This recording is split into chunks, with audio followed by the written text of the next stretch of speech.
All right. So we continue with our Sefer Chofetz Chaim. And it says, one second. And it says the big topic tells us for the subject benefit, and today's topic helping others to improve. Okay. The first category of constructive purpose is to help a person about whom one is speaking. So basically, we want to speak to somebody who might affect that person for his own benefit. Right?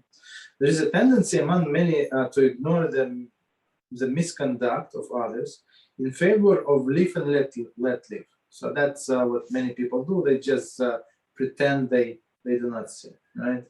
So that's absolutely wrong. Live and live and let live attitude. Let us first understand why the Torah rejects this attitude. Every person is born with a character flaws. So, as we said before many times, there are no perfect people, but Torah is telling us what we need to change. It is our mission of life to change, to grow, and strive to perfection and spirituality.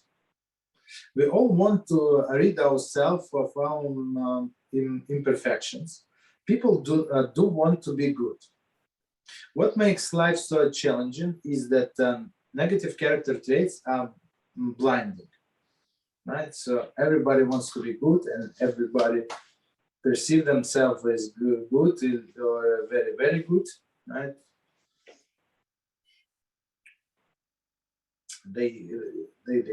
People do want to, as it says, that people do want to be good, right? What makes a life challenging is that the negative character traits that are blind. So, meaning people do not see the flaws, right? We either lose sight of what our goals should be or rationalize to the point that we simply cannot differentiate between right and wrong.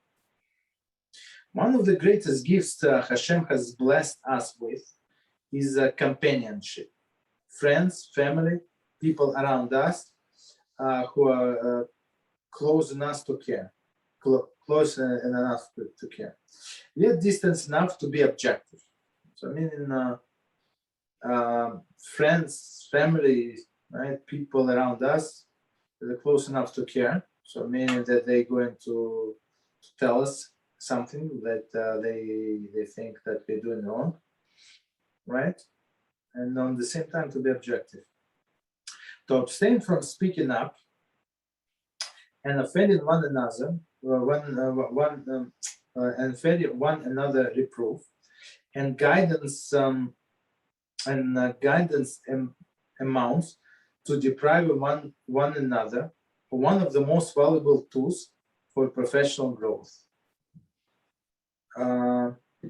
Let me read this sentence one more time. To abstain from speaking up, to abstain, meaning when a person is not speaking up, and offering one another reproof. So when one person does not talk to others, and then does not reprove him, right? Does not rebuke him, and guidance amounts to depriving one another of the most valuable tools for personal growth. Meaning, if we're not going to tell each other what is wrong with us and how it looks from the side, and so people basically never going to change, right? And it's a valuable tool when, especially when somebody is knowledgeable next to you and he's telling you what he thinks is wrong. So we have to listen to them, and that's how we can change. That's how we can grow.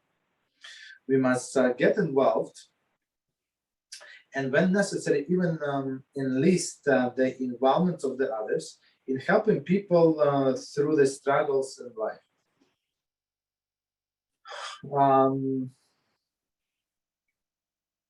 Let me read one more time and try to explain.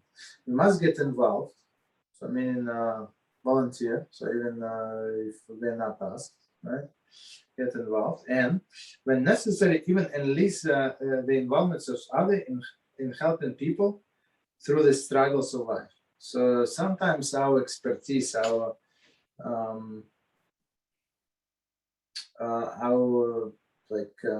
relationship with a person would not allow us to, or prevent us from rebuke him, or we don't have enough experience, let's say.